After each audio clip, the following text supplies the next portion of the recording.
আচ্ছা, উনি যে রিক্সা চালাইতেছে ওনার কি নিয়ে হাসাহাসিটা হয়েছে আপনারা সবাই তো দেখছেন যে ওনার একটা প্যান্টের বেল নিয়ে।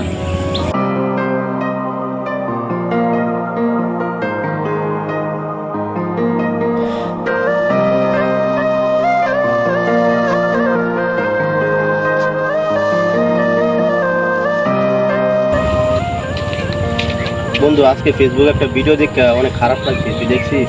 না, আমি তো দেখছি না, কি দেওয়া হয় ভিডিওটা দেখ।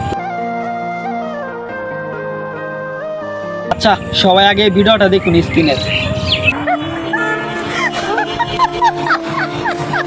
আমাদের দুইজনের আপনিও কম না, আমিও কম না, ভাইয়া কষ্ট আসসালামু আলাইকুম। সবাই এই ভিডিওটা দেখে কি বুঝতে পারলেন যে একজন রিক্সা চালক বাইরের প্যান্টের বেল নিয়ে তার হাসাহাসি করতেছে। আচ্ছা, উনি যে রিক্সা চালাইতেছে ওনার কি নিয়ে হাসাহাসিটা হয়েছে আপনারা সবাই তো দেখছেন যে ওনার একটা প্যান্টের বেল নিয়ে। আচ্ছা, উনিও তো রোজগার করে, কিন্তু ওনার যে এমন না যে বেল কিনতে পারতো না, উনিও রোজগার করে, হয়তো বা ওনার পরিস্থিতিটা খারাপ, তার জন্য হয়তো উনি প্যান্টের বেলটা কিনে নাই। আর যেই আপুরা এই ভিডিওটা করছেন যা হাসাহাসিটা করতেছেন, তাদের কি ভিতরে একটু লজ্জাবোধ নাই? আপনারা এইরকম একটা লোককে নিয়ে হাসাহাসি করতেছেন, তারপর আবার এই ভিডিওটা ফেসবুকে পাবলিশ করছেন। আপনাদের কি বলবো, এটা বলার ভাষা নাই। আচ্ছা আপু, তোমাদেরকে কি বলবো আমি বুঝতেছি না।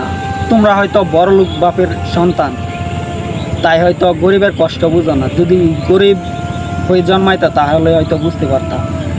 এই জায়গায় যদি তোমার একটা ভাই থাকতো তাহলে তোমাদের কেমন লাগতো যদি তোমরা গরিব থাকতা, যে তোমাদেরকে নিয়ে কেউ এরকম হাসাহাসি করতেছে। তোমাদের কি বলবো, আসলে বোন, তোমাদের ভিতর মন মানসিকতা নাই। যদি থাকতো তাহলে হয়তো এই কাজটা তোমরা কখনোই করতা না। তোমাদের বাবার অনেক টাকা, তোমরা কিভাবে বুঝবো যে একজন গরিবের কষ্ট?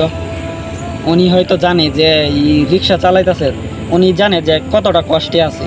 তোমরা মেয়েদের আপু বলতে কিন্না লাগে, তোমরা কি বুঝবা একজন গরিবের কষ্ট? সে রিক্সা চালায় খায়। আচ্ছা বোন, তোদেরকে বলার কোনো ভাষা নাই। তোরা যে কাজটা করছত না, আসলে কাজটা একটু ঠিক করছত না। আজকে তোদের বাপ কিংবা ভাই যদি এমন পরিস্থিতি থাকতো তাহলে তোদের কেমনটা লাগতো? তোদেরকে এটাই বলতে চাই, কারো এমন পরিস্থিতি দেখে মজা নিও না। এমনও হতে পারে তোমাদের বাপ ভাইয়েরও পরিস্থিতি এমন হতে পারে।